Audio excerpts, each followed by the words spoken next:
people.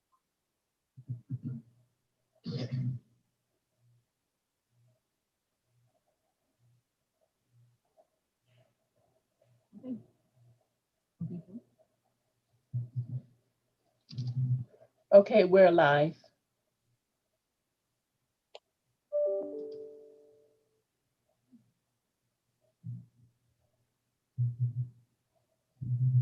Okay, we're live. Well, hello, and welcome. So happy to see that we can get started. We got people who are here bright and early. Very much appreciate you for being here, ready and on time. And I'm ready, on time, and excited about what we're going to be discussing this morning. As you can see from the slide that is here, we're talking about the women of the Chalice. And this information has come from Letty Hammock. Letty Hammock is a unity minister out of Clearwater, Florida. And she decided to find some women to use for the different faculties that we celebrate each month. Charles Fillmore had prepared a list and discussed different faculties that are associated with the disciples of Jesus. And she thought that having corresponding lists of women of the Chalice would also be interesting.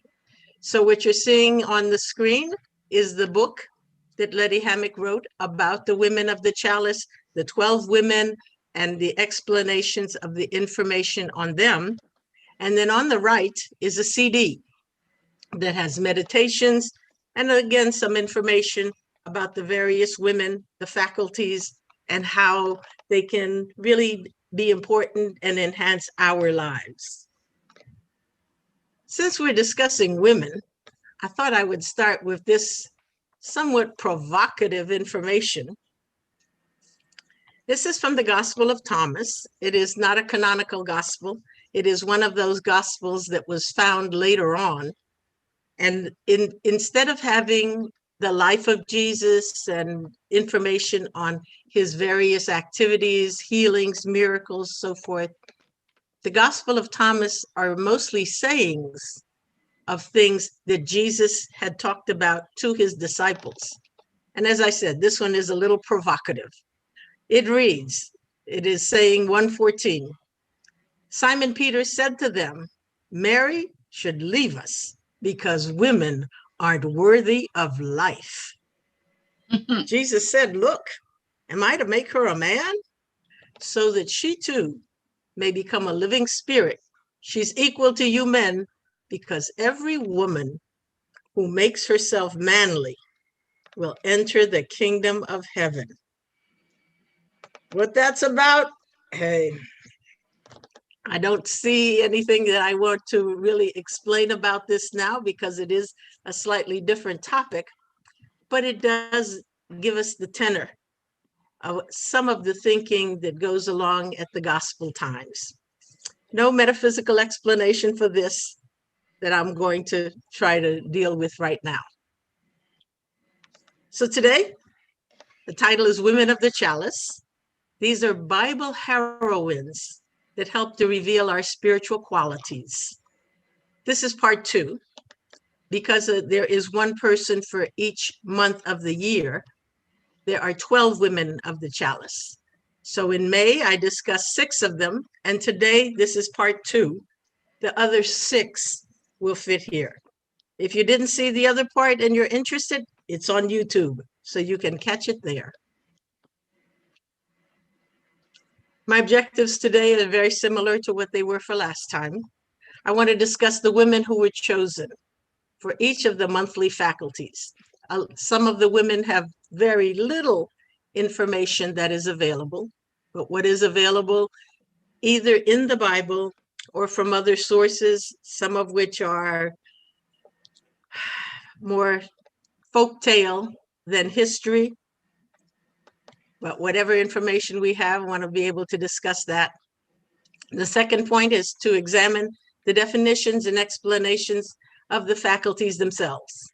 So looking at the women, looking at the faculties, and then looking for what ways they match. So that's the third objective here. Supposing, what were the reasons that these are the women who were chosen to be the women of the chalice for each of the months? Because the faculties were already set. That had come through unity many, many years ago.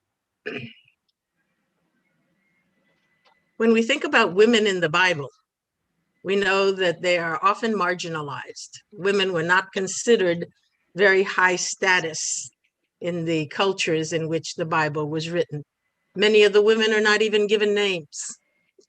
Yet there is a certain level of importance because there is indication that these women were financial backers of Jesus. Many women were financial backers of Jesus. So they were independent enough to have money and to decide how they will use their money. We also have a lot of information about the women who were with Jesus all the way through to the crucifixion. At the crucifixion, the men had all abandoned Jesus, afraid of the dangers that could be associated for being followers of Jesus. But women were there. Even after Jesus's death, we have accounts of the women who were there. But I do want to say that as we're discussing these women of the chalice, I want to be broader than to think of women and feminine gender people, because our faculties are true regardless of our gender. This is not about gender, but very often about the qualities that are in everyone. We all have male and female qualities. The cultural differences in the accounts of the women in the Bible also come into play, but I want us to be more open-minded than that. This is a list of the 12 months and the faculty for each month and the woman of the chalice who represents the faculty. And I want to say, if you'd like a copy of this entire PowerPoint, I am more than happy to share it. So if you would like it and you put your email in the chat, I will send this to you after we're finished. And even if you prefer not to put your email openly, you can send it to me individually. I will see that you get a copy of this PowerPoint for whatever interests you. And while I am speaking to you this morning, I do want to thank two important people, I should say 3 important people who are involved in getting this off the ground.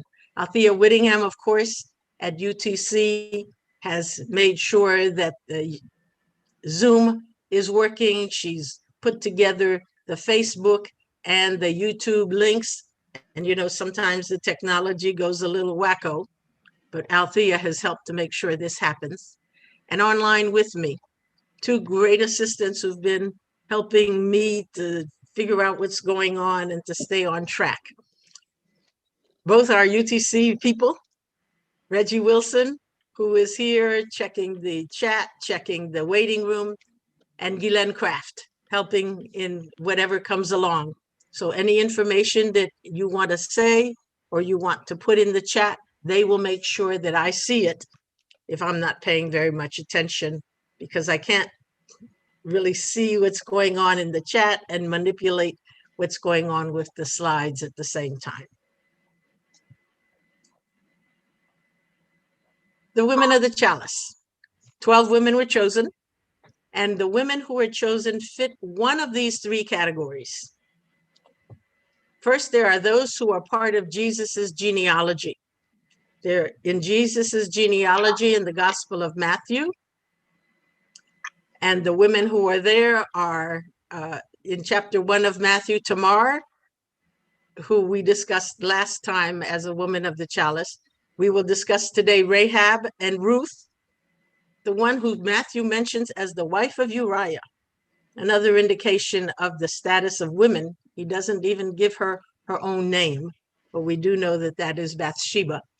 And of course, Mary, Jesus's mother, part of the genealogy of Jesus, who are chosen as women of the chalice.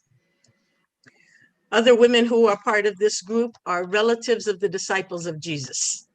They include Mary, the wife of Alphaeus. We will discuss her soon. Elizabeth, who is called the cousin of Mary and therefore also a relative of Jesus's, Salome, who is the wife of Zebedee, the mother of James and John, two of Jesus's closest disciples. And the others are kind of general supporters of Jesus. There's Anna. She is the prophetess at Jesus's presentation at the temple as an infant. She's the one who saw something special in him, recognized that he was a special child.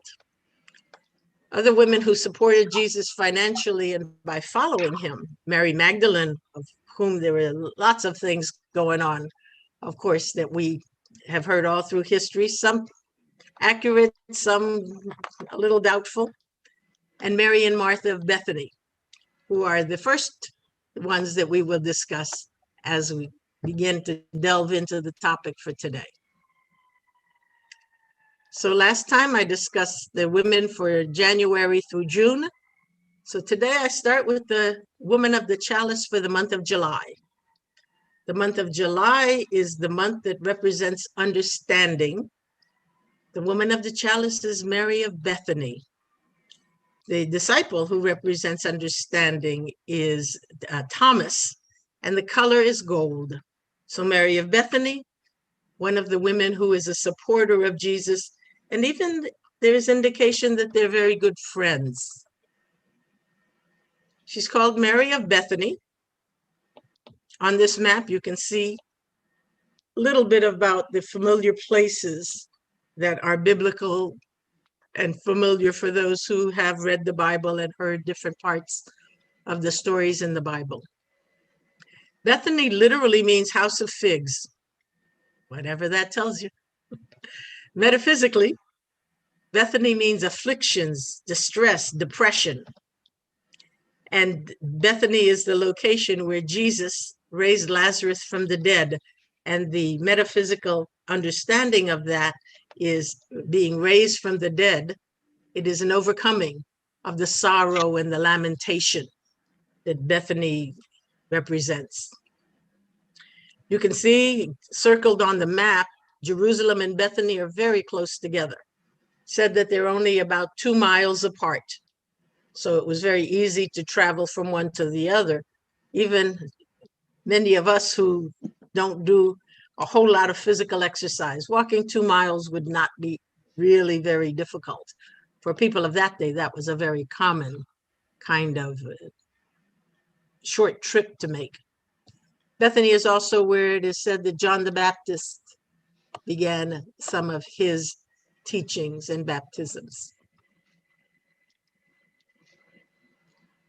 When Reverend Mary Tumpkin, who is the founder of Universal Truth Center, my church in Miami, when she knew of the women of the chalice, she incorporated some of the ideas of the women of the chalice into our services, into our studies at UTC. And then in 2003, there was a women's retreat. We had had, until COVID, annual women's retreats. And the theme in 2003 for the women's retreat was the women of the chalice. And in discussing each woman of the chalice for Mary of Bethany and the faculty of understanding, one of the things that was important is to say that questioning is the first step to gain understanding. We're told about Thomas, who asked questions, and because of his questions, some call him the doubting Thomas, who Thomas is a disciple for understanding, but questioning is important in understanding. Wisdom and understanding are often seen very similar, and one nice little touch to think about how they have a somewhat of a difference is wisdom is about what? Understanding is about why. So wisdom may tell us what we should do. Understanding tells us why we should do the things that we should do. 2 questions I want to raise about Mary are the questions that help us to gain understanding. And what is it that this person, this Mary, what did she understand that is relevant to us now? Because teachings that we get from the Bible are important, but they're important if we can incorporate something, if we involved what we learned from that to make our lives better. So keeping these questions in mind, I will be coming back to them. The faculty of understanding. Faculty of understanding. In Charles Fillmore, who has written many of the things that we use here as New Thought, as New Thought churches, as New Thought teachings, says that understanding is a realization of the presence of God within. God is in us. God is in all of us. We are from God, out of God. We are actually in God, more accurate to say than God is in us. So understanding means a realization of that. Understanding is also the ability to know that God is absolute good. So good stands under all as principle. Understanding is also a knowing with the heart. It is not an intellectual, it is not a thinking part of us, but it is more in our heart, in our love, in our spiritual aspect. One part in the Bible that gives us a kind of a link to this kind of understanding. There is a passage in the book of Matthew, chapter 16, verse 17. Jesus has asked his disciples, "Who do you think I am? Who do they say I am?" And Peter answers, "You are the Messiah, the Son of the living God." And Jesus answers, "Flesh and blood did not reveal this to you, but my Father in heaven." So this level of understanding, not from people, not from flesh and blood, not from your brain, your intellect, but the understanding that comes from the heart. Let me pause for a moment and ask, is there anything that I need to check on? Any comments, any ideas anyone is sharing at this point? Not as of yet. We're waiting for folks to share their thoughts and ideas in the chat, either in Zoom or on YouTube. And I thank you for anything. I am more than happy to discuss whatever jumps out at you.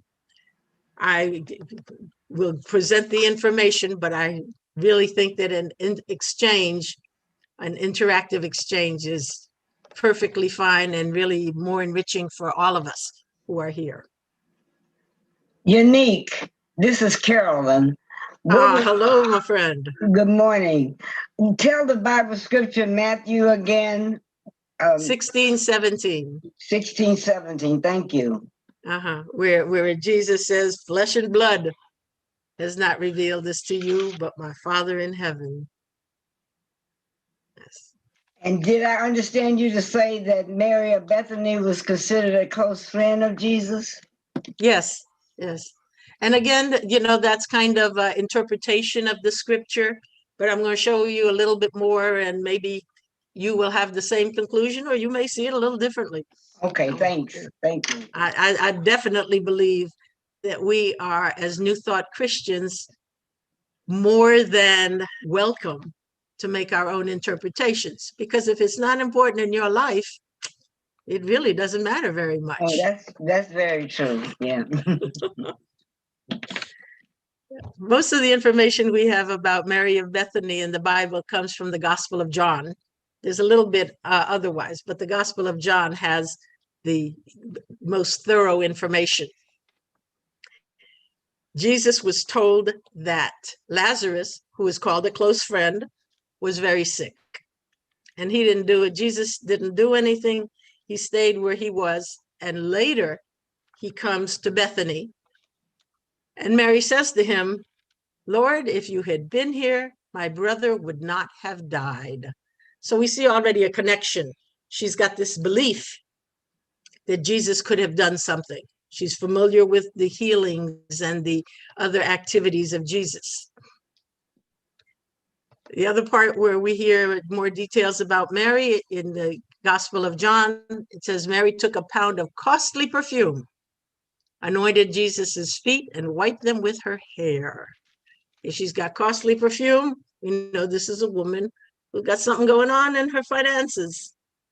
She is among the rich women who do support Jesus, who do give Jesus the opportunity to go about his teachings, because without funding, without support, it would not have been possible to go on and do the things that he did.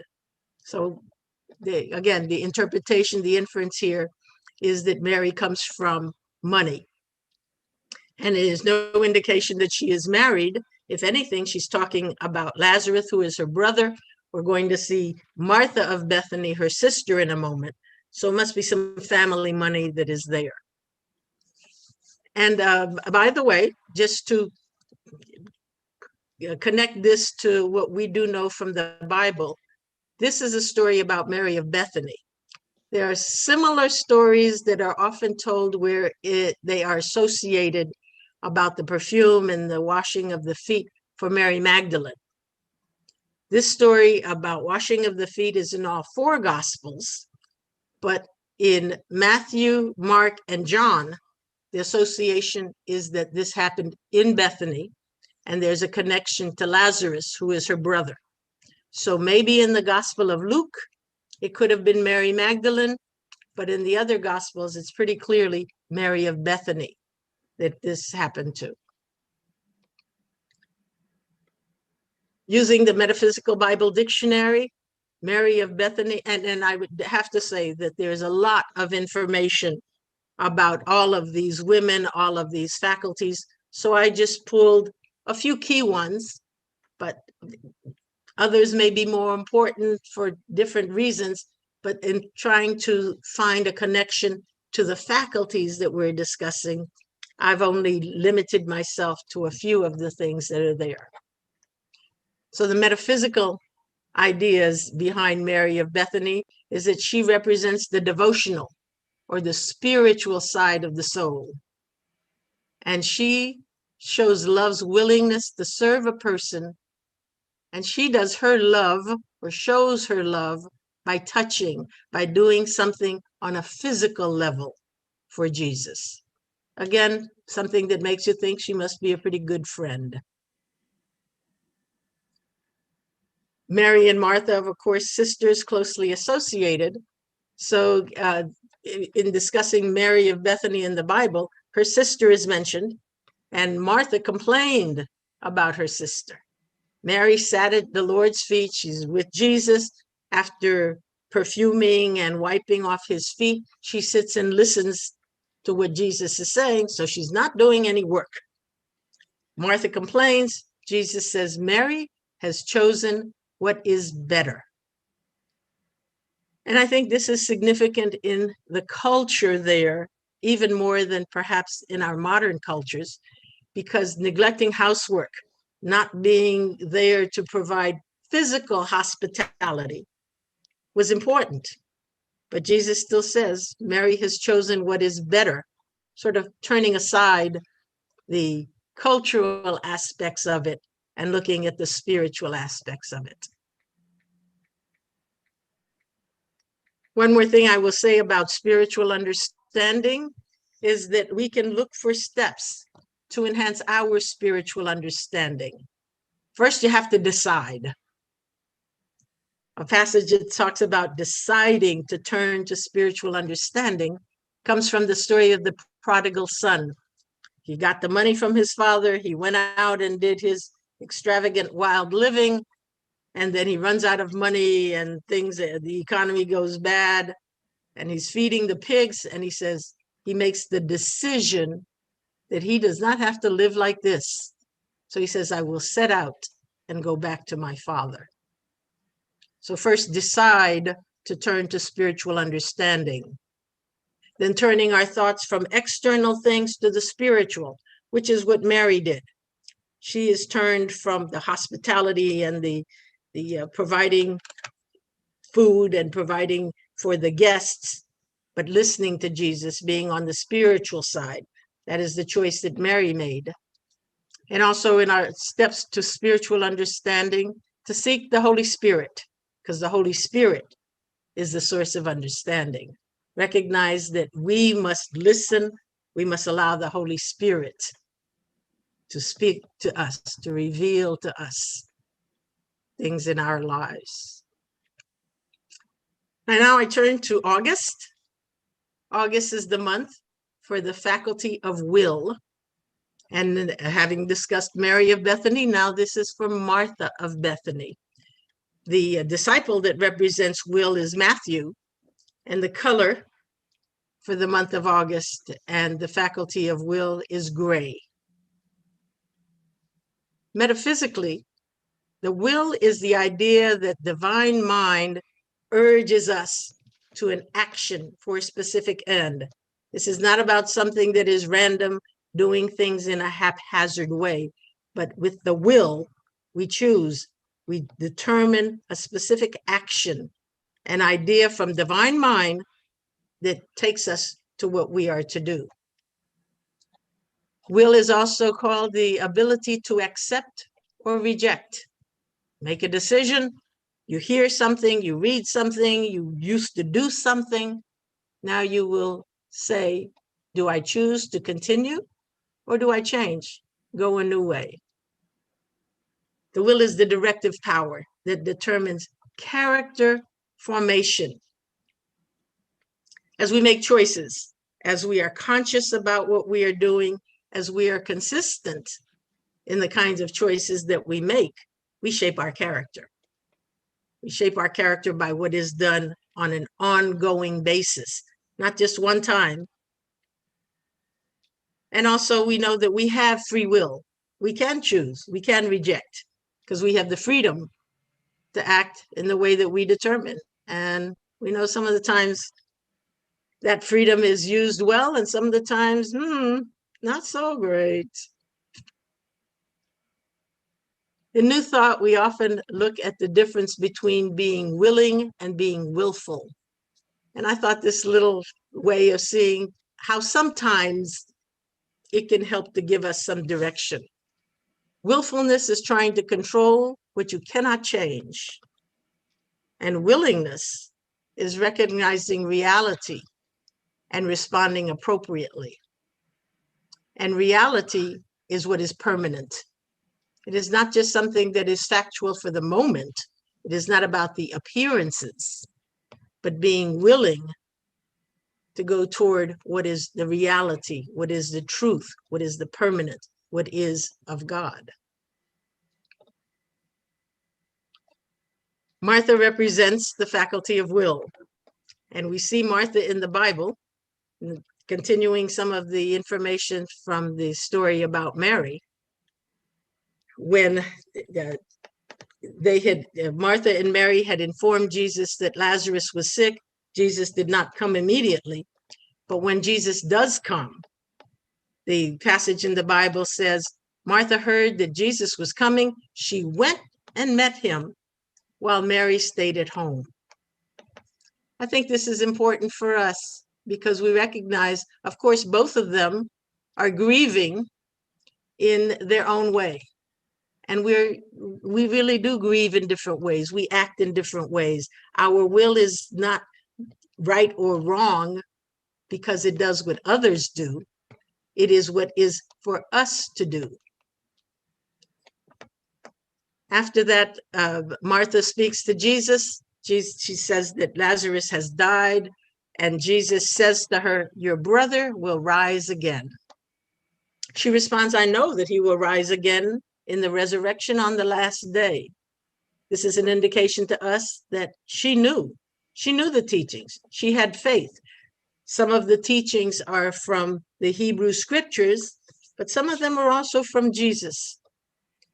So Mary is the one who's grieving, whose thinking is more introspective and spiritual, whereas Martha is doing things to show her grief where she needs to be with others. She is more of a people person, perhaps is one way to explain it, that she is the one who's showing her love, who's choosing, using her will in company of others, not introspectively by herself.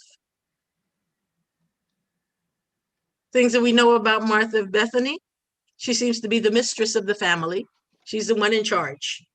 She also becomes kind of bitter, not liking the fact that Mary's not carrying a share of the load. She represents the outer phase of soul activity. It welcomes the spiritual teacher, but the focus is more outer. And she shows her love by traditional service. There are different teachings, different thoughts about love and how people express love. One of these is called the different languages of love. And of the different languages of love, some say that love is shown, or some feel love when it is shown to them by the words that are spoken by another. Some feel the love because of time that is spent together. This kind of goes along with Mary more. Some feel love by touch. And again, this is more like Mary in washing of the feet. Some feel love by what is given to them. Doesn't have to be extravagant, but giving something to show that you are remembered, that there is a thoughtfulness there. And some show love by helping, by giving service. And this is the Martha of Bethany kind of love. Martha and Mary are sisters, so there's a lot very closely aligned with them. They'd hoped that Jesus would heal Lazarus. When Jesus waited, Lazarus died. An indication to us that things don't happen on our schedule, but things do happen in God time. Mary is the faculty of understanding that what is to be will be, but it's in God's time, not in my human understanding. And God's will is not, as Reverend Charles said in a recent service as UTC, God's will is good, but God's will is not our wish list. God's will is beyond our thinking, our understanding, our perception of things. So we've got these two sisters, friends of Jesus's, I believe, but they're very different. To me, it's an indication the world needs all kinds. Need to be loved in different ways, need to serve in different ways, need to use our faculties in different ways. Understanding can be used and taken in different ways. And the will is not going to be the same for everyone. So that poses the question in my mind, how do we strike a balance between physical and spiritual activities and needs? And I will pause here and see what thoughts others can share. Striking a balance between physical activities, spiritual activities, our spiritual needs and our physical needs.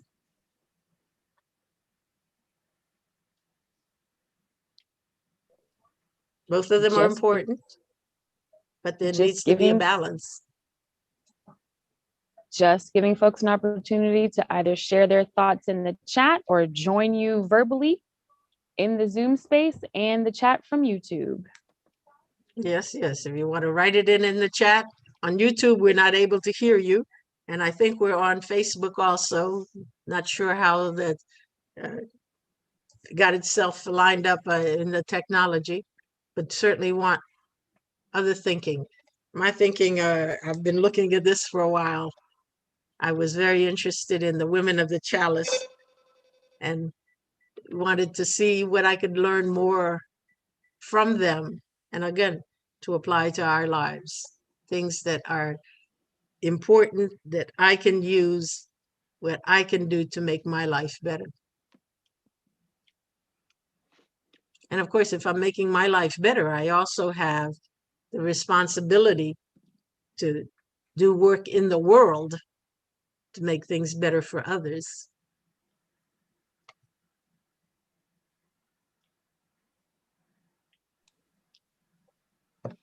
Hi, Reverend Yanick. This is Cheryl. Hi. Good morning. And on striking a balance between our physical and spiritual, I think it's, for me, many times, it's a conscious action. My physical just comes naturally to me most of the time. But my spiritual I really have to take the time to decide, when I'm going to meditate, when I'm Mhm. going to pray, when I'm going to have quiet time. And actually, I guess when I think about my physical, I actually plan that out a lot of times, when I'm going to exercise, am I going to walk this day? I'm going to do Zumba the next day. So I have found that it is important for me to have both. Mhm. And I like to start my day with some type of meditation or prayer. I like it, for me, early on, I like to do my physical activity and then plan the rest of the day. But I think both of them are very important in our lives. And when we work with them, they come together. Yes, they definitely need to both find time. And it can take planning. It can take making things work out. I think in the modern world, the physical tends to override if you don't more consciously make time for the spiritual things. Because we're going to eat. You're going to wash. You're going to take care of the shopping. You're going to, make some phone calls and do those physical things. But the spiritual can also kind of weave in together with it. While you're in the shower, you can put your mind in a very meditative space. But it's remembering to do that it all comes together. Reverend Yanick, this is Rosetta. Hi. Hi. Uh, Reflecting on your question, what I'm finding now is I'm spending more time balancing the physical and the spiritual. All my life, I've been an action-oriented person. So there are times I've jumped out there without really going inside and meditating and thinking about things. And then I run into unexpected roadblocks. So during this quiet time that we've had for the last year and a half, one of my growth areas has been to take it and let it ruminate and work with it before I take action. So I'm so grateful for the time to shift that, to change, to grow, to be a more balanced person. Yes, yes. It made me think of a Buddhist saying that I have heard where it says, you should meditate or not you should. If you do not have time to meditate for an hour, then you need to meditate for 2 hours. Because if your time is all that tight, there's something going on that you need to work out. Yeah. I'm leaving this for now, but I certainly welcome any thoughts to come for this afterwards. The month of September, the month of order. The order is one of those faculties that coming into New Thought has been so meaningful to me. To know that the world is orderly and I need to be a part of that order. And then I see the results of it in my life.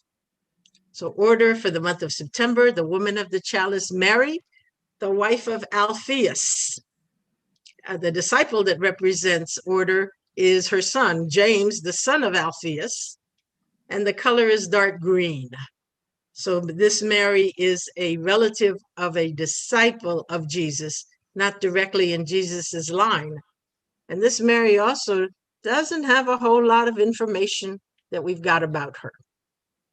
There are 5 different Marys that are important, that are mentioned at crucifixion, the resurrection, being with Jesus a lot.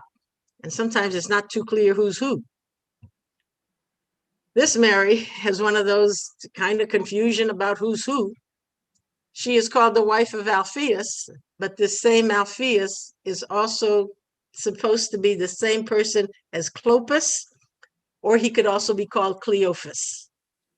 As you see, the names are not all that similar, but it is believed that this is the same person. Some say she is also the sister of Mary, Mary, the mother of Jesus, or perhaps the sister of Joseph, making her Mary's sister-in-law. She is the mother of James the Younger and of Joses, who is also called Joseph. lots of uncertainty about exactly who she is, very little information available about her. Some of it is from traditional folklore kind of ideas, but we do have a little bit, and the faculty of order is an important one. So whatever thoughts come to you, how this person connects to the faculty of order, please do share whatever comes to your mind. Metaphysically, Alpheus or Clopas is interpreted as the true spiritual person in us. It is the spirit in us that supplants the sensual. So things may begin on a sensual level, but we need to raise them and to see the spiritual side of things.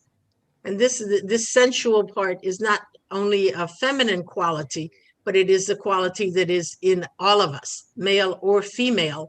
But the sensual, the emotional, is more often associated with women than with men. The same as intuition, more associated with women than men. Information on the faculty of order from Charles Fillmore again. Order is the ability to develop in consciousness in proper sequence. Mind, body, affairs. Things must be done in sequence. You can't jump from one part of your life to another without having had preparation and being ready in consciousness. Because when you do that, things kind of go wacko. There needs to be adjustment and harmony. That is part of order. And the order is keeping God first. We just spoke of balancing physical and spiritual needs, but it's still all a part of God. So whatever we do on a physical level should never cause harm, should never be bringing a problem, because things that are done right, even on a physical level, can still put God first. Another part of order is that my goal is Christ consciousness, but my body is the vehicle. I'm here on earth. I'm in this human flesh and blood. This is what I've got to use in order to move forward in my life.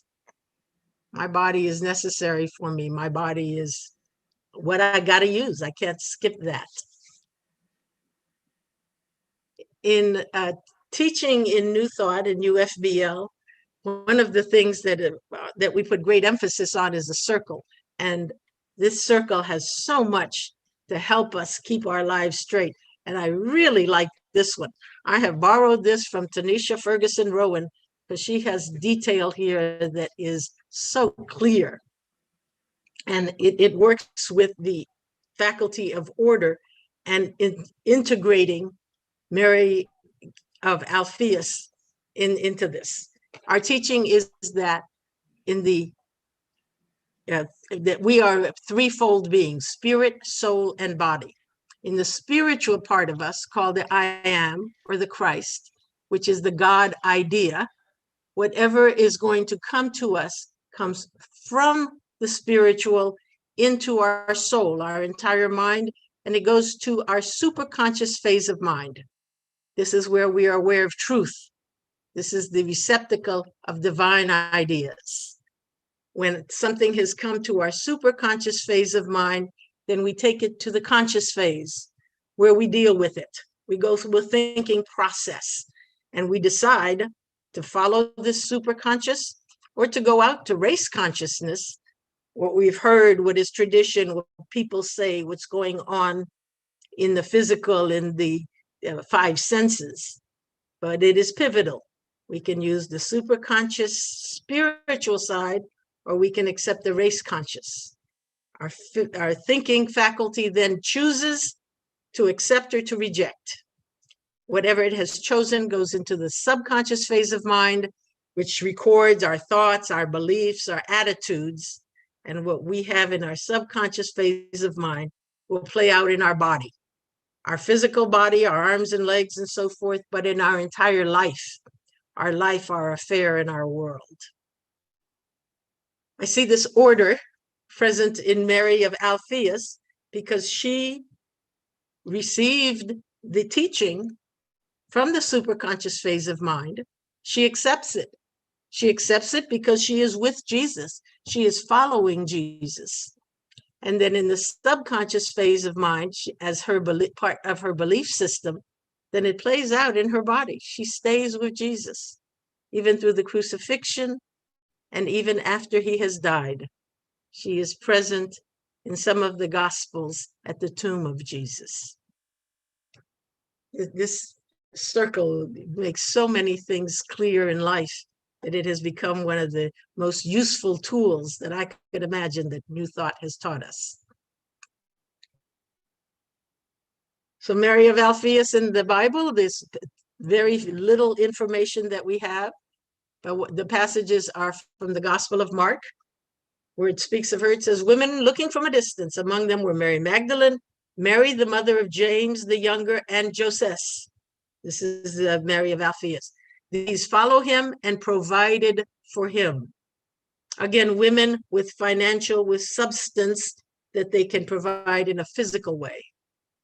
And then after the death of Jesus, Mary, the mother of Joseph, saw where the body was laid. She's been with him during this time that he is teaching, and she continues to be with him, following things, showing us the order of what we can learn from this.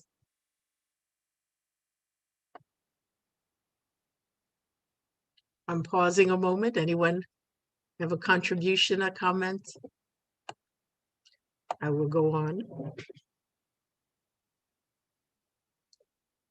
The next month, October, we celebrate the faculty of ZEAL, and the woman who represents ZEAL is Ruth. The disciple is Simon, about whom we know also very little, and the color is orange. There are only 2 books in the Bible that bear the name of women. Ruth is one, and Esther is the other. And the book of Ruth is fascinating. It is a good book, a good read, and it's short. It's only 4 chapters. You can read it in under half an hour. Story of Ruth. She's in the Hebrew scripture, has her own book, but her name is never again mentioned in the Hebrew scripture. No other parts. Intriguing thought. And she's only mentioned once in the Christian scripture. It says, again, in the genealogy of Jesus, in Matthew chapter 1, it says, Boaz, the father of Obed by Ruth, and Obed, the father of Jesse, Jesse, the father of King David. So Jesus in the genealogy of David, Ruth, the great-grandmother of David, features in the Bible because of this. The background for Ruth begins even before she is introduced as far as the events take place.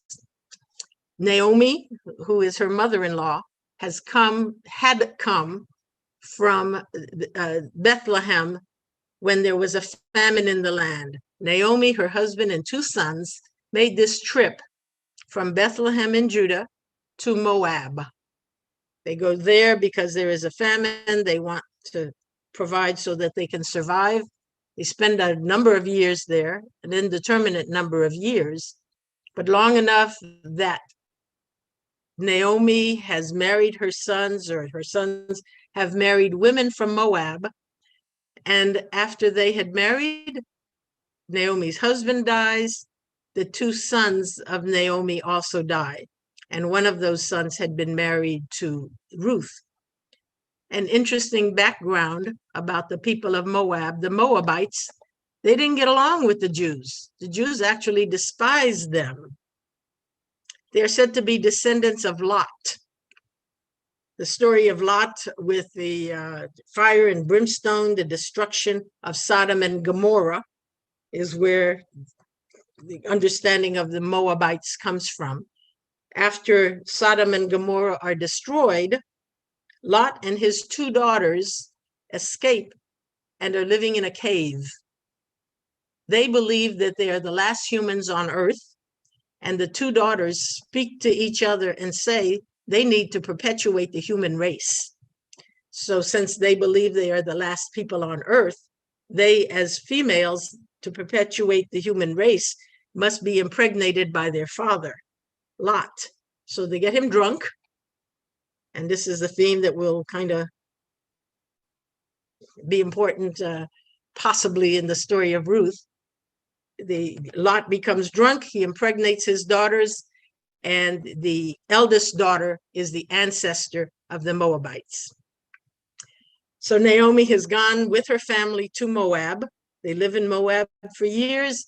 And then when the men have all died, Naomi decides to go home. And Ruth says that she will go with her. Naomi tries to discourage her, but Ruth goes anyway. A couple of little tidbits about the story of Ruth. She is a widow. We know about her gleaning. Because they have no property, nowhere to grow crops, they glean, catching the seeds, the crops that fall after others have gone through the fields. And the field that she goes through belongs to Boaz. She eventually becomes David's great-grandmother.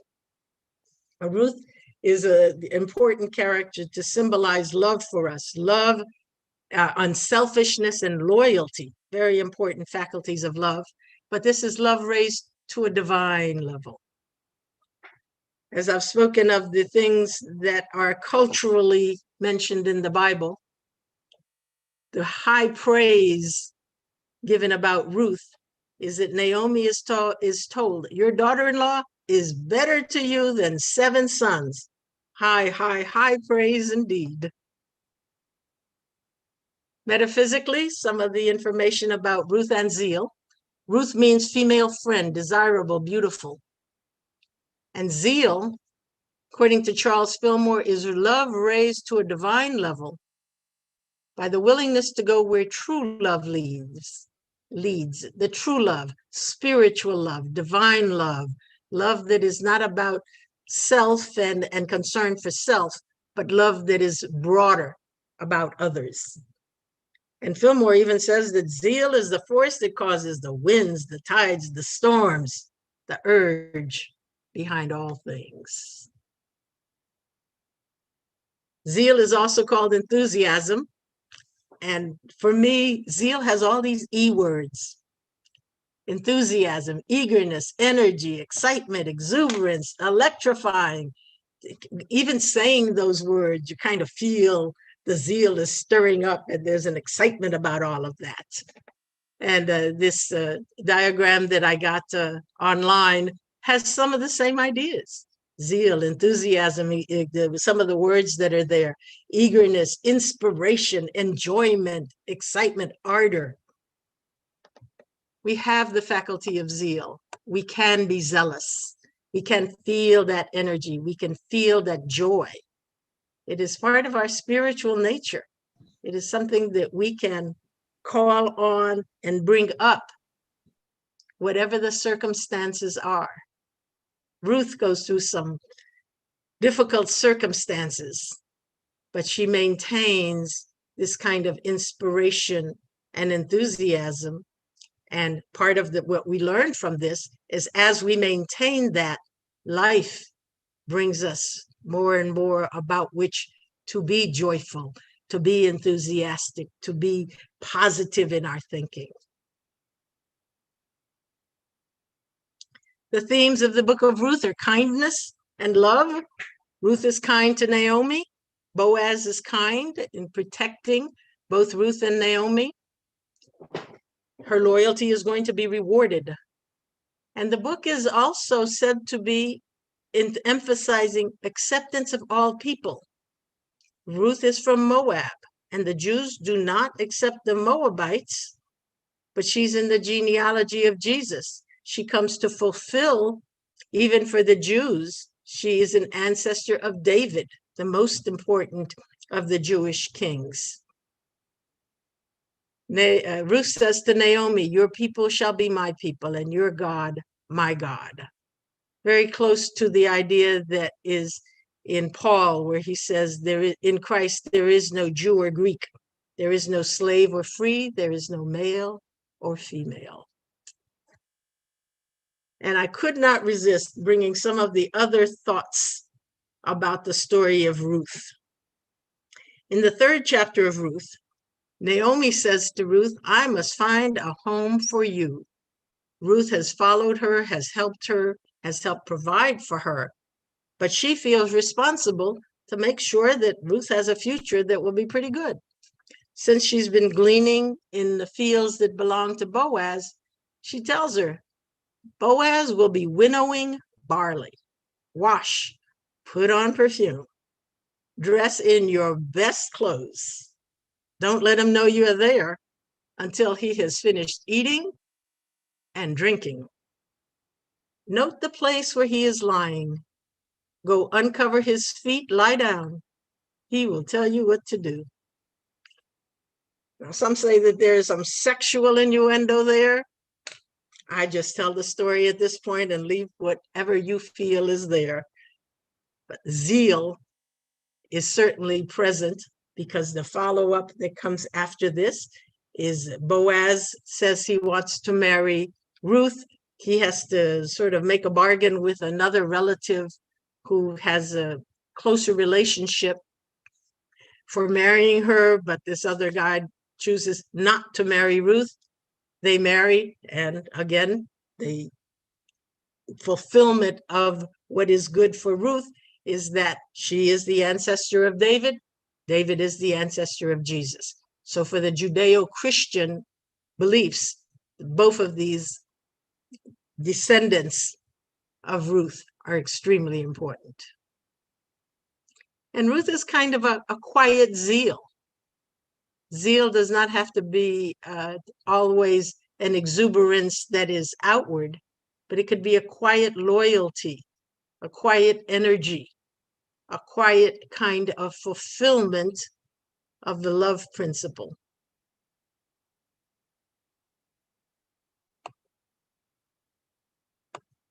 The next person is Bathsheba, who is the woman of the Chalice for the month of November.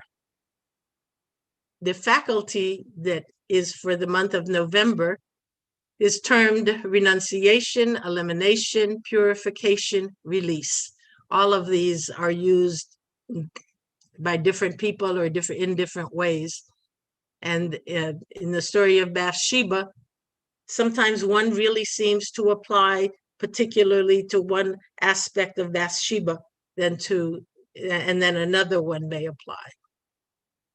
The disciple that represents elimination and release is Thaddeus, and the color is russet. I think the color really just goes along with the idea of the changing of the seasons, the fall season of the year. The story of Bathsheba begins with a passage from the Bible that reads, in the spring of the year, the time when kings go out to battle, David remained at Jerusalem. He saw from the roof a woman bathing, Bathsheba, the wife of Uriah. He lay with her. A number of years ago, there was a Saturday morning radio program, a conversation between Reverend Mary Tumpkin and Reverend Sally Taylor.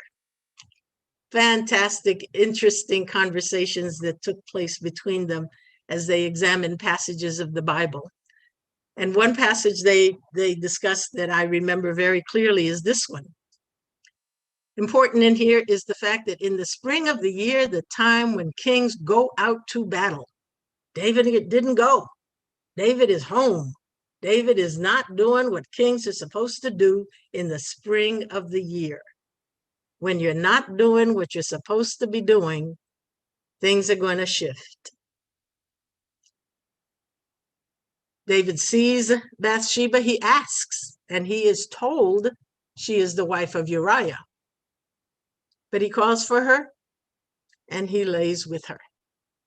And when he does, they conceive a child. Bathsheba is taking this bath because it was a requirement. The Jewish laws required that after menstruation, a woman was to purify herself. So she is eliminating just one part of the month, moving into the next part of the month.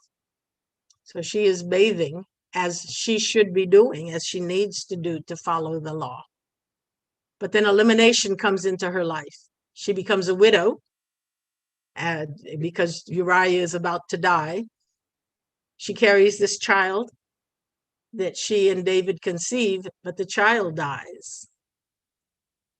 In the idea of renunciation, Bathsheba gives up one life, perhaps a good life, with Uriah for obviously a higher level in her life when she becomes the wife of David, who is the king. So in a new life, sometimes there will be difficulties. There will definitely be change. It is a kind of level up of life. But at the same time, it sort of does put the question of integrity in the background of what happens with Bathsheba. The story of Bathsheba is told most thoroughly in the book of Samuel, 2 Samuel. It is also in the book of Kings. In Psalms 51, David makes an indirect reference to it when he asks forgiveness for his sins, for his iniquity, which refers to the fact that he did sleep with Bathsheba when she was married to someone else. And Bathsheba is mentioned in the Gospel of Matthew. And this is where it says that she is an ancestor of Jesus, and it calls her the wife of Uriah.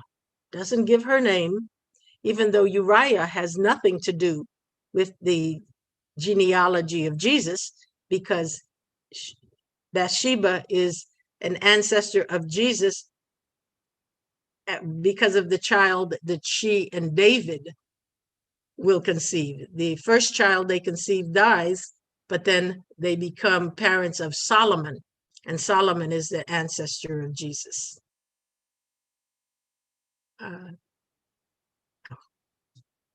The story continues after David has seen Bathsheba.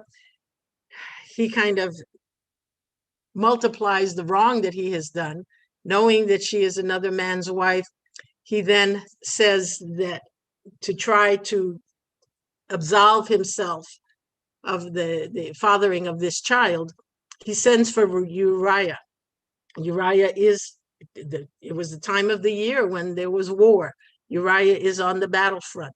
He calls for Uriah to come home because he is thinking that if Uriah comes home, he will sleep with his wife, and therefore he will be assumed to be the father of the child.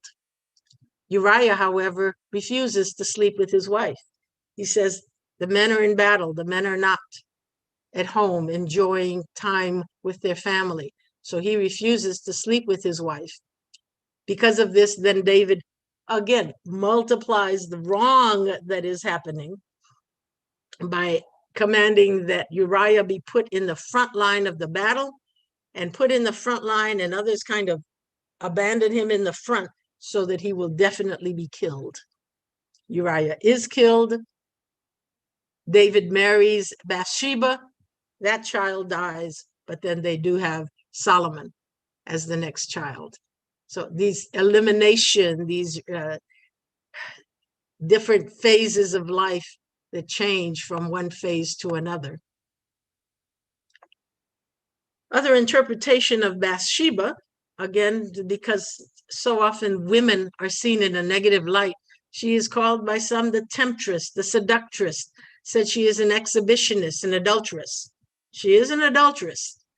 The exhibitionist, the temptress and the seductress are hard for me to see, because David calls her. She doesn't see him.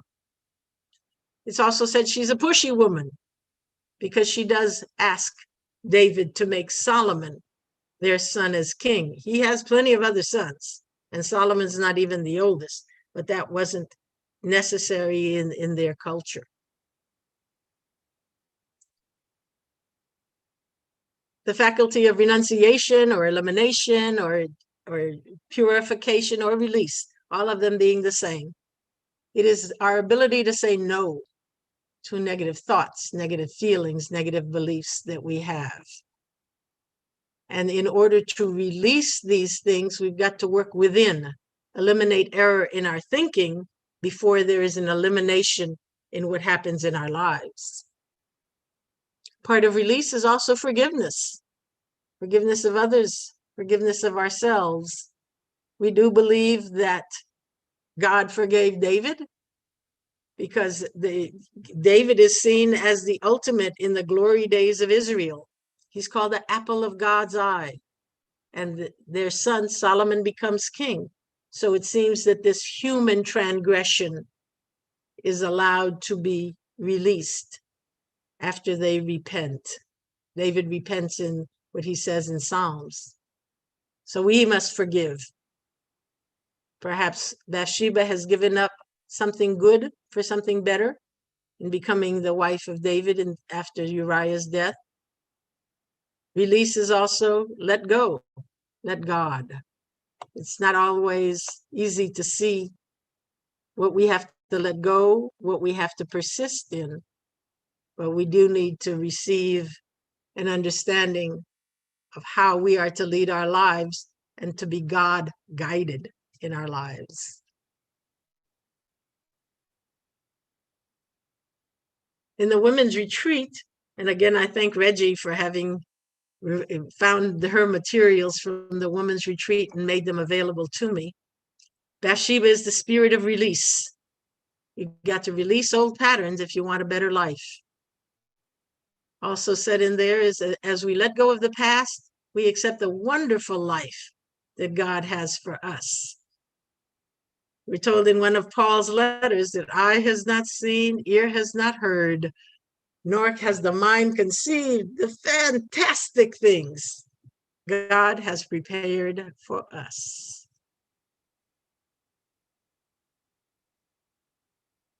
I saw a connection between this Buddhist idea of life and what fits with release and this idea of renunciation. A man asked Gautama Buddha, I want happiness.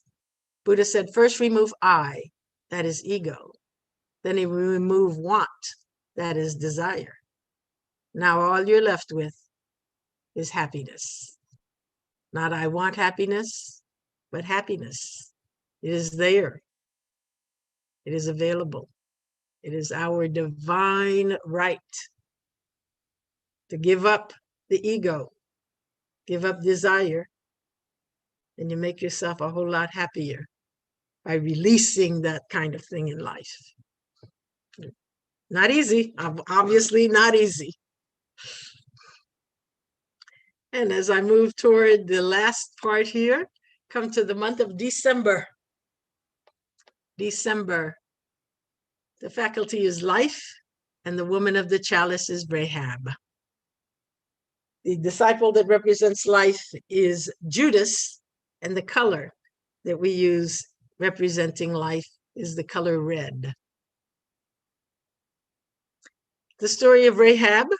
Rahab comes from the land of Canaan, and she is in the city of Jericho that you can see here near the bottom of the map. She is called a prostitute, and the fact that she comes from Canaan makes that plausible, because it is believed that the Canaanites had prostitutes and religious prostitutes. So maybe a prostitute for financial reasons, or maybe a prostitute for religious reasons. She is called a prostitute in the New Revised Standard Version in the book of Joshua, in Hebrews, and in James.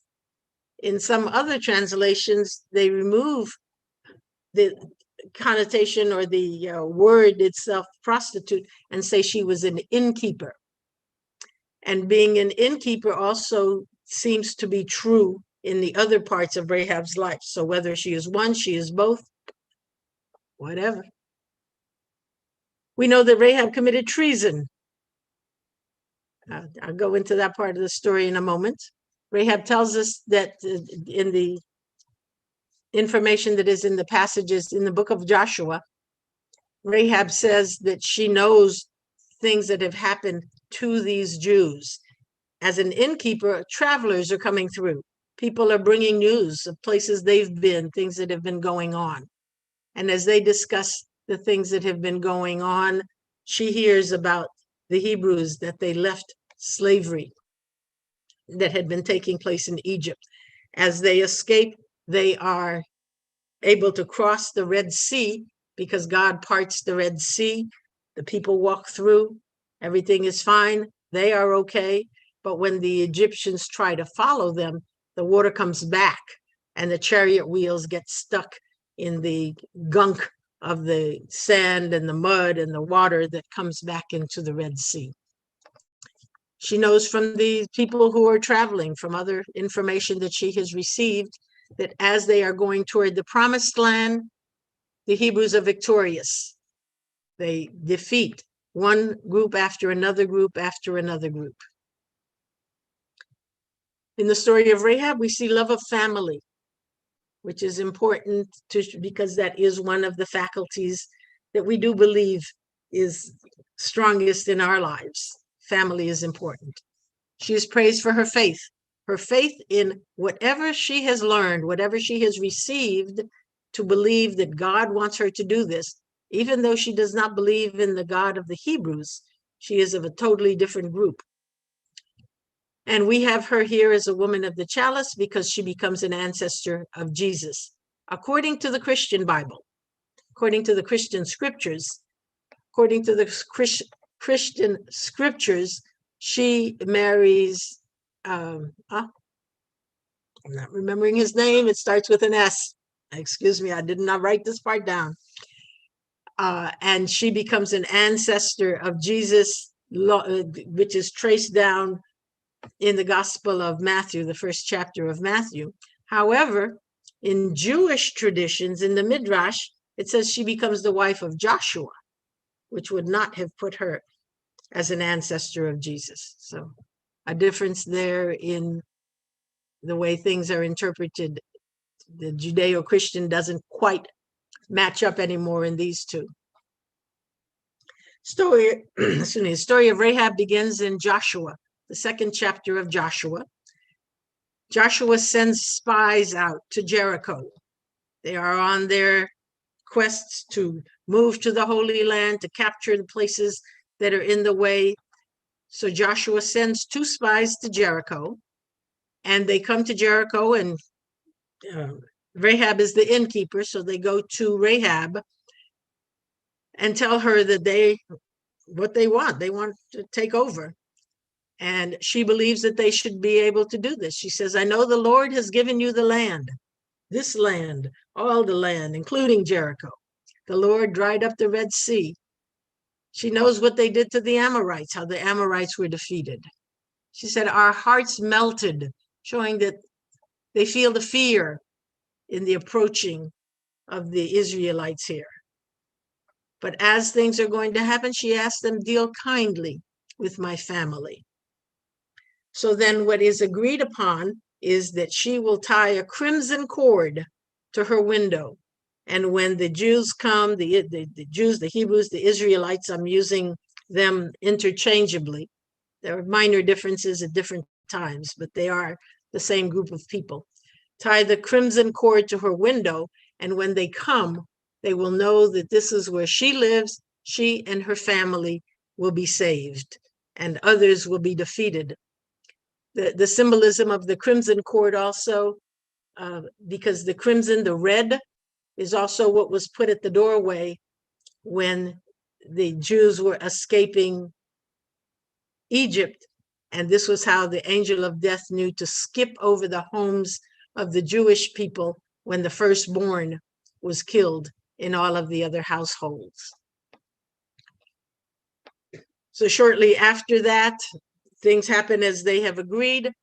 The king knows that these spies are here and that there's bad news for Jericho. So the king sends people out to investigate what's going on. Where are these people? And Rahab commits treason. She lies and says they've escaped. Go run after them, and sort of sends them off on a wild goose chase and protects the spies that have come in. And later on, the city of Jericho will be destroyed, but she and her family will be made safe before they go, before they go before the destruction happens. We've got a little Metaphysical. bit. I can't believe we're already at December and Rahab.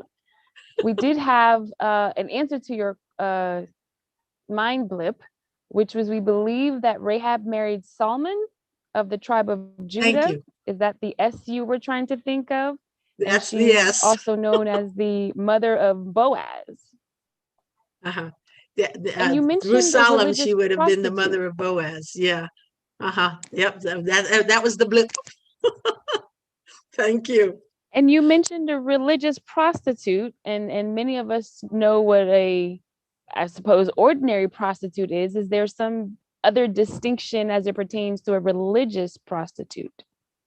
Well, in the Bible, it says that many of the groups contemporary to the Hebrews, in their religions, they practice sexual acts, and there were religious prostitutes who were available, who were part of the rituals honoring their gods. I think they were mostly rituals for fertility. Yeah. So there were temple prostitutes among some of the people. They're mentioned here and there, but not among the Hebrews, but among the people who were in the same general area, like the Canaanites. Rahab is from the land of Canaan.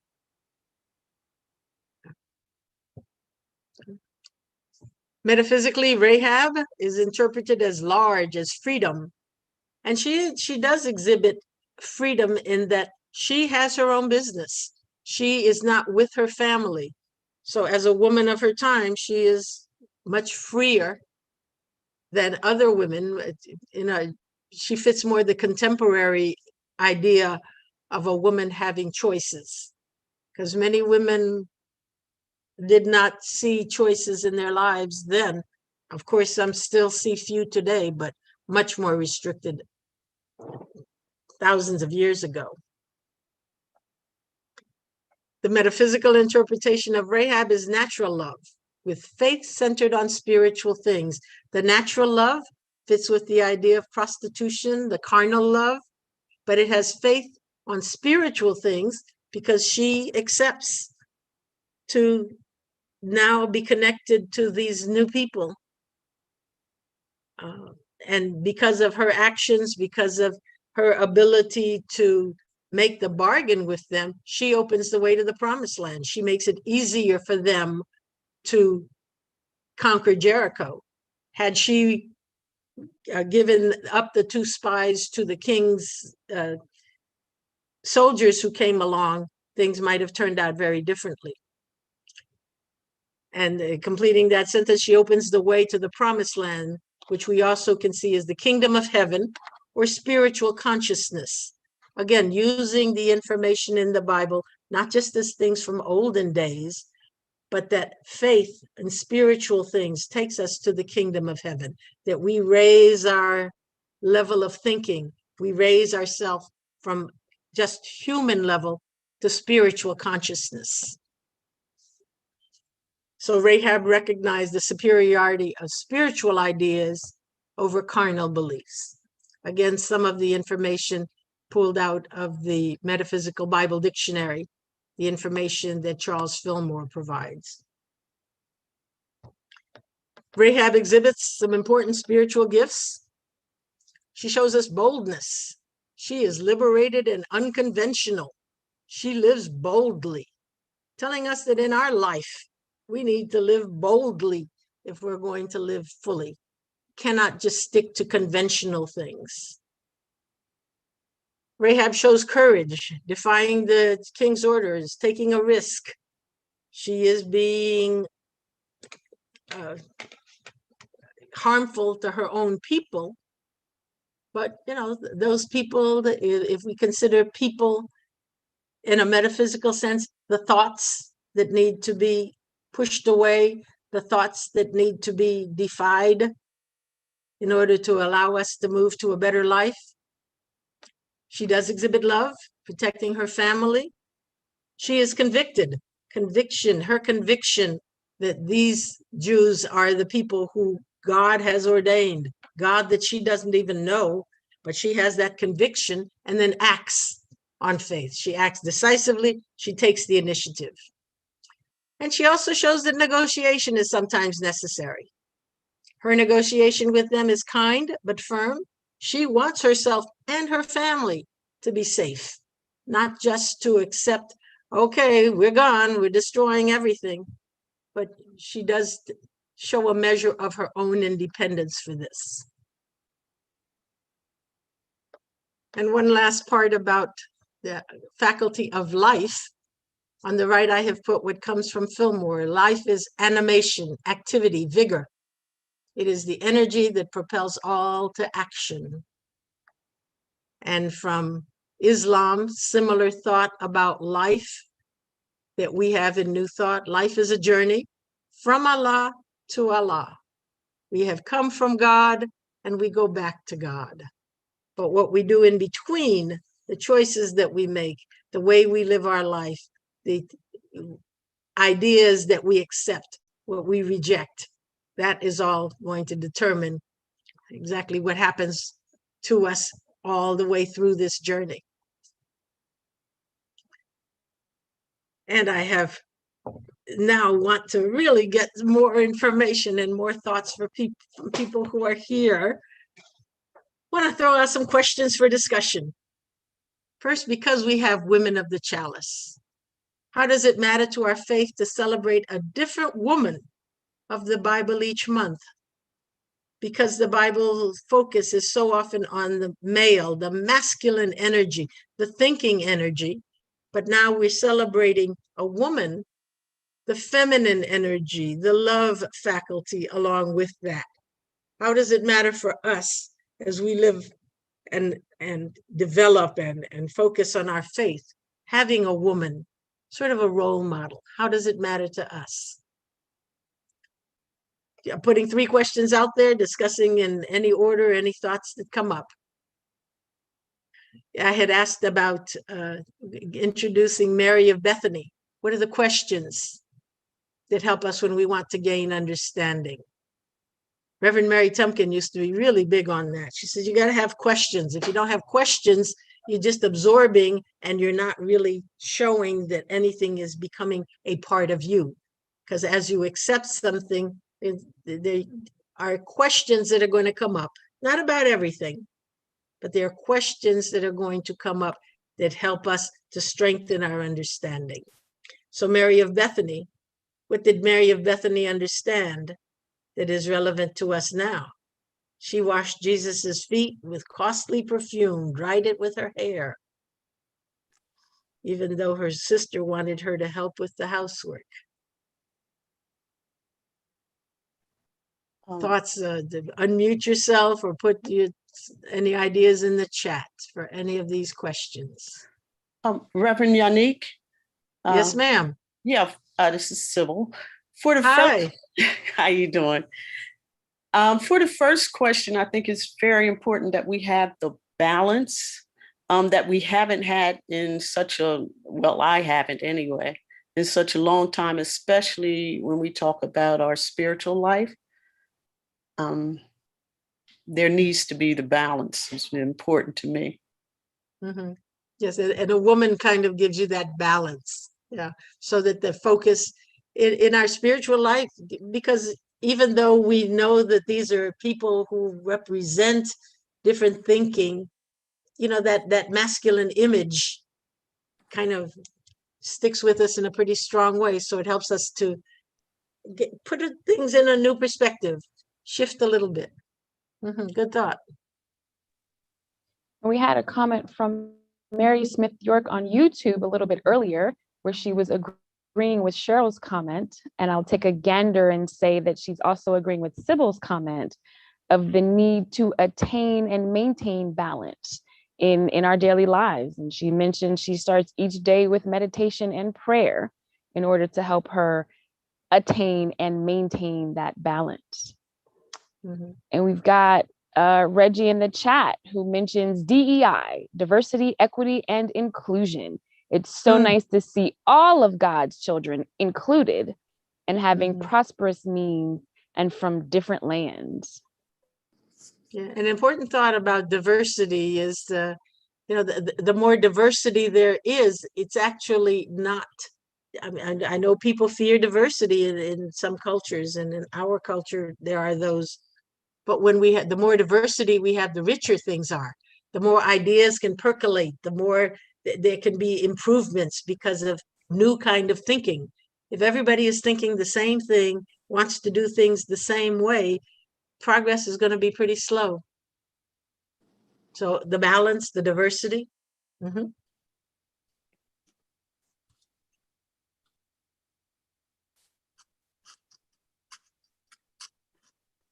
And I would think it's also important that we're understanding and expanding our understanding and awareness of the roles that women played, as we have been discussing the divine feminine and understanding that aspect of ourselves so that we can work on having that balance and maintaining that balance. If we don't understand the various sides of ourselves, then it's more difficult to have that balance. And for those who missed this in the beginning, because certainly an intriguing thought, a little part that I pulled out of the Gospel of Thomas. Simon Peter said, Mary should leave us because women aren't worthy of life. Pretty strong comment. And Jesus said, look, am I to make her a man so that she become a living spirit too? She's equal to you men because every woman who makes herself manly will enter the kingdom of heaven. I have no idea how I would explain that, and even certainly can't even come up with a metaphysical thought for what that means. And I have thought of it, but nothing's come to me. So that balance of looking at women a different way and shifting from some of the traditional beliefs that most of us have grown up with, most of us have heard around us. And also, let me repeat for anyone who did not hear, if you would like a copy of this, I will be more than pleased to send it to you. Put your email address in the chat. You can put it in the general chat. You can put it to me personally. You will be receiving a copy if it means anything to you. Just a few comments from the chat. We've got Marie who says to her it's important because she believes it's in Genesis 3 that goes into how life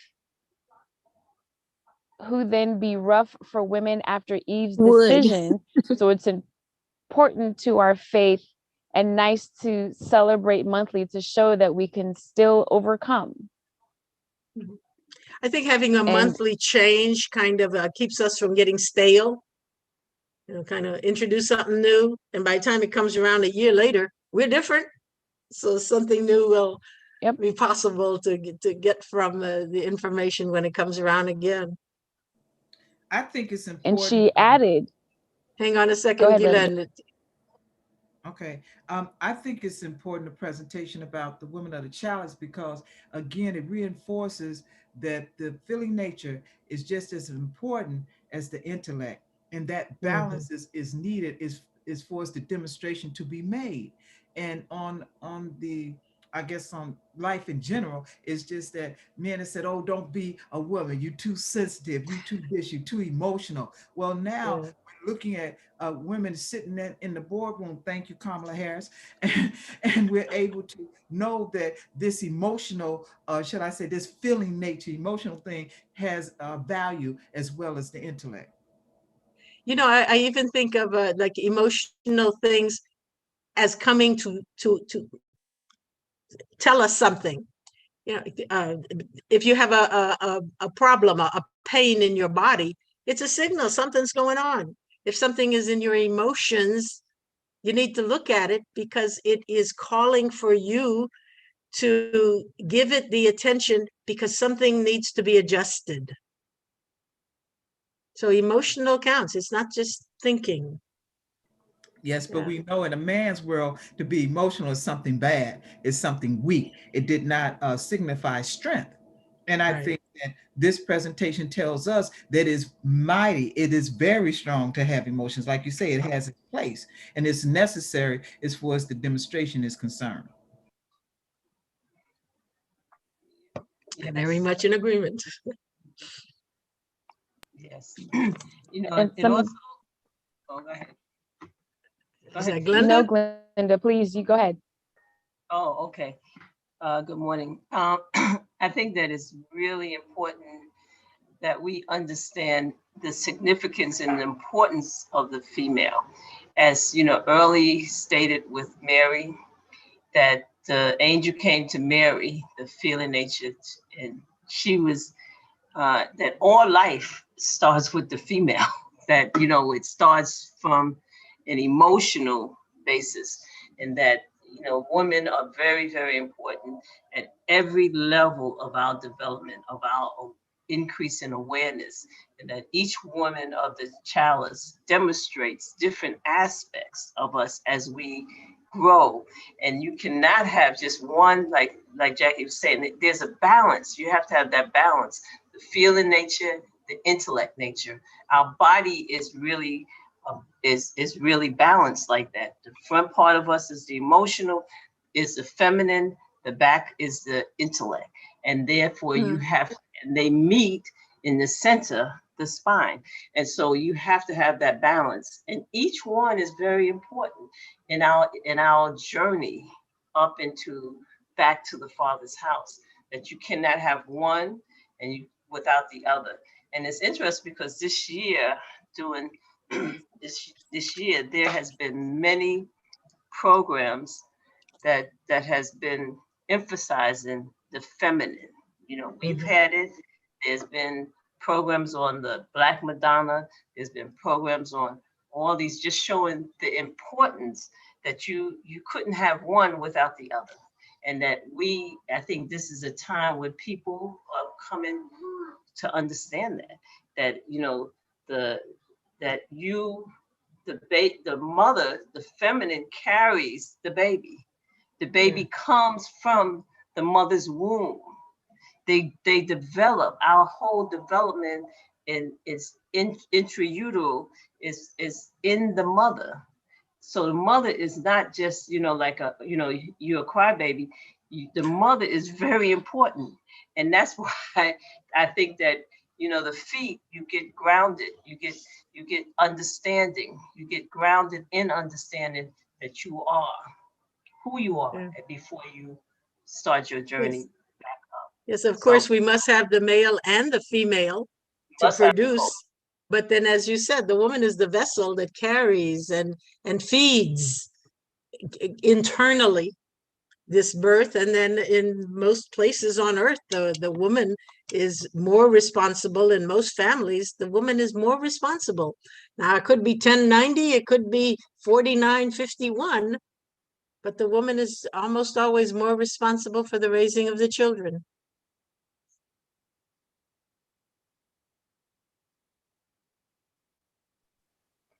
Just bringing in a few more of the comments from the chat. Marie had gone on to share that, like Joyce Meyer said, quote, I may not have had a good start in life, but I am determined to have a good finish. Yeah, you can't change the past, but you can move from here forward, and that's on you. Yep, that's right. Yeah, Joyce Meyer has a lot of good stuff she says. We certainly can learn from each one. And Debbie Donahue shared, for her, celebrating a woman each month shows how powerful the feminine aspect is within all people. She's never really felt this until she started experiencing New Thought. Yeah, there's a dismissing and a marginalizing, a minimizing of women. And which is still going on. I mean, we still see so many religious groups that relegate women to a secondary or very inferior role. But all of them have moved up from where they used to be.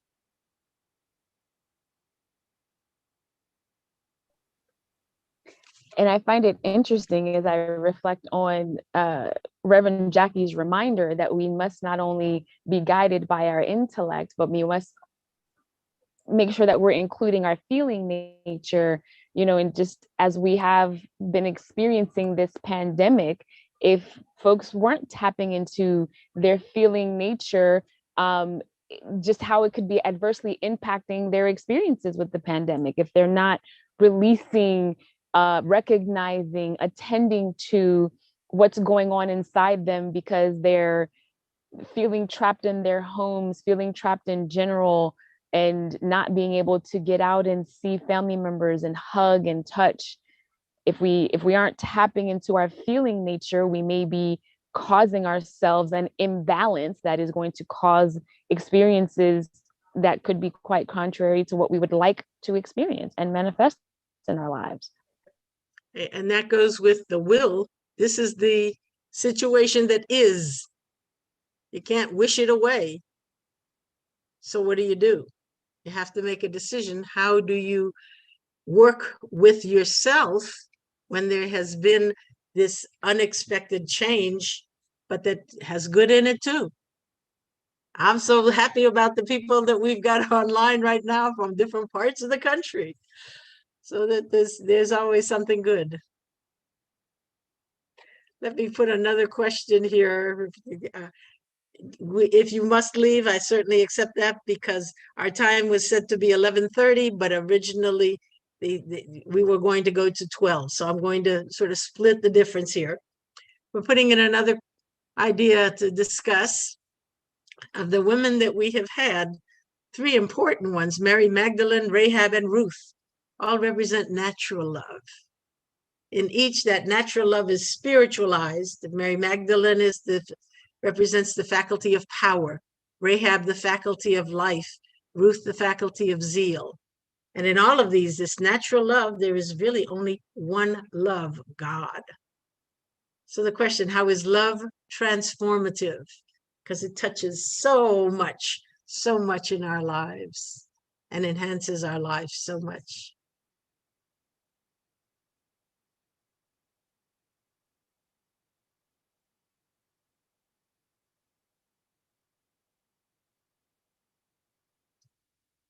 We also say that transformation comes from the renewing of our minds, and not rejecting that at all, but also looking at, as we look at the events and the experiences for the lives of these women, how love is transformed for each of them to become something different, something new, something better, something that is just so much greater than what they even could have expected in their lives. And it is because of love that they are open to the transformation.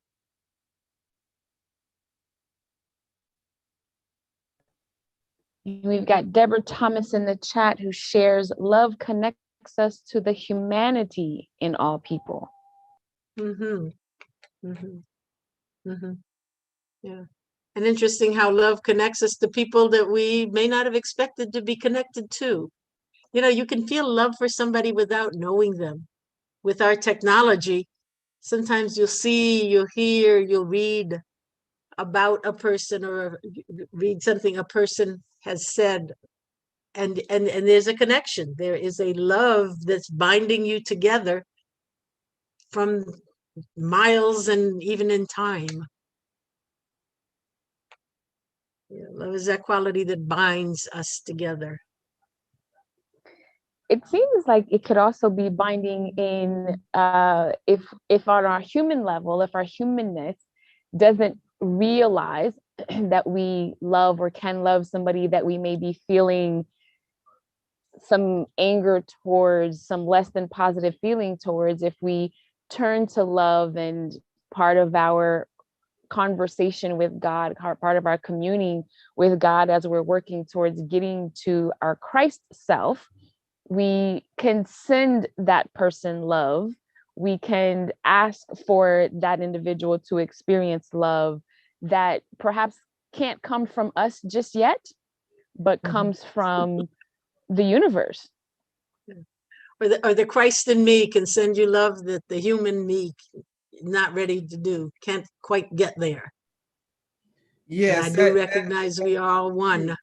Yes, I believe one of the affirmations we use often is the Spirit of God within me greets the Spirit of God within you, and there is, and whatever we feel is missing. So there is love, there is understanding. Because if I do it on a personal level, my ego or my personality, that conversation may go quite differently. But if I deal with you on a spiritual level, and I not deal with what you said, what you did, I know within us, we are common. There's a spiritual thing that's the same in me that is in you. And we may be acting differently, or you may not, or I may not be acting, either one of us acting on a spiritual level, but it does not mean it's not there.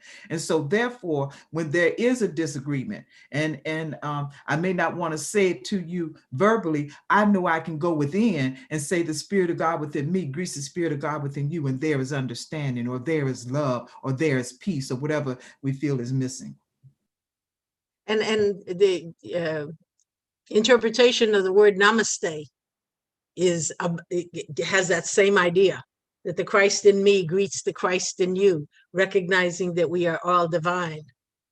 And even going a step beyond that, whatever is in you, or whatever came from you that triggered something in me, is because there's a commonality there. You all said that more eloquently than I did.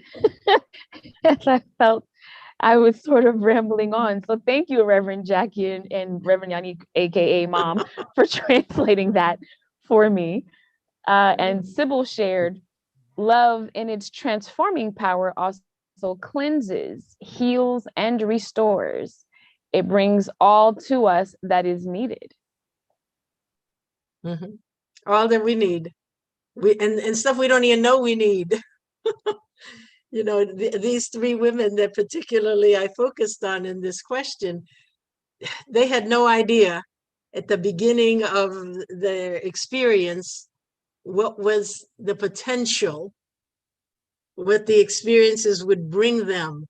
Mary Magdalene, the 7 demons that were put out of her, Rahab being in a city that was about to be destroyed, Ruth leaving the life she had known to go to a place she had no concept of what was going to happen there. But just be open in love, allow yourself to go with the good that God has. Yeah, and I think Bathsheba also would fit in the same general thinking process. But let me begin to close out. I thank you for joining us, and I invite you to contribute to UTC. We do want to continue to have opportunities to discuss, to meet, to share, to learn, to do whatever it is. I do believe that as we come together in any kind of a forum, there's something that each person can get from it. Now, some of it might be to say, I sure don't want to do, but there's always something. So as a part of our thanks for the facilitation that Universal Truth Center makes possible for us, want to support the church financially. 4 ways that are available to give. You can go to the website, utruthcenter.org/giving, and it will walk you through the things that you can do to give. You can give through ZEAL. You can give through text message. For ZEAL, you would go to utconline@utruthcenter.org, and you can be moved toward the steps for giving. You can give by text message on the phone, 786-741-8558, and I also will walk you through the steps. You can send us or bring us cash, check, money order, whatever it is that works for you, to Universal Truth Center in person or by mail at 21310 Northwest 37th Avenue, Miami Gardens, Florida, 33056. And whatever we give, we believe that blessing it confers prosperity on it and allows it to multiply. So when, how, what you give, I invite you to bless it with me using our standard offertory statement. Divine love through me blesses all that I have, all that I give, and all that I receive. There is no lack or limitation in the mind of God. Therefore, there can be no lack or limitation in my mind. There's only abundance. We are grateful for that abundance. And so it is. And as you're closing up, just want to make sure that you receive your kudos and your flowers today for this amazing presentation. We've got Claudette Henry, who gave you a hand clap, and Hello, Claudette. Carolyn, who shared a special thank you to you, Reverend Yanick, and UTC staff for this special webinar that has informed, inspired, and reinvigorated her spirit. She wants more. I see Charles up gives you a thumbs up. Yep. And Reverend Jackie, who says, thanks, Reverend Yanick, excellent presentation. May God give back to you 100-fold what you have given us in this workshop. I second that, because I might, get some of the water that drips off of you when you get that 100-fold. And Reverend Charles says, great presentation, with thumbs ups, hearts, and hands in the form of prayers. Thank you so much. I love doing the research, the thinking, the process, as well as sharing, because it gets so much from, always is more that you receive from the giving. So thank you so much for this opportunity. And Mary Smith York from YouTube, thank you, Reverend Yanick, and to me, Guylaine, for sharing your gifts with us. And I'm going to add Reggie in that as well, who isn't as visible as we are. Yes, I thank Reggie, I thank Guylaine, because they help with checking the chat, the waiting room, just making sure that things are functioning in the background. Althea for having sent the announcements and making sure Zoom, YouTube, and Facebook, whatever it is that we can use. We've got the technology. It's up to us to use what is available. We got to keep on spreading, keep on growing, use what is there, because it's for the availability of the people. Sybil says, thank you, Reverend Yanick, for adding to my season of the feminine. Great, very informative. And we're going to say happy Juneteenth. Some of the, Juneteenth. Yeah, Juneteenth. Stop sharing my screen. I thank all of those who are here. And as I close out, I do want to use the prayer of protection to say goodbye and thank you to everyone. So I invite you to say this along with me out loud, or however it works out for you. So saying the prayer of protection, the general unity prayer. The light of God surrounds us. The love of God enfolds us. The power of God protects us. The presence of God watches over us. Wherever we are, God is. And so it is. Have a fabulous, wonderful rest of your day, your weekend. Thank you, everyone. And tomorrow, Father's Day.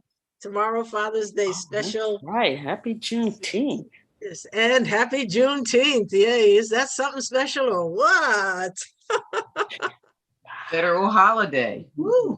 Yes, indeed. Yes, indeed. Fabulous recognition of that.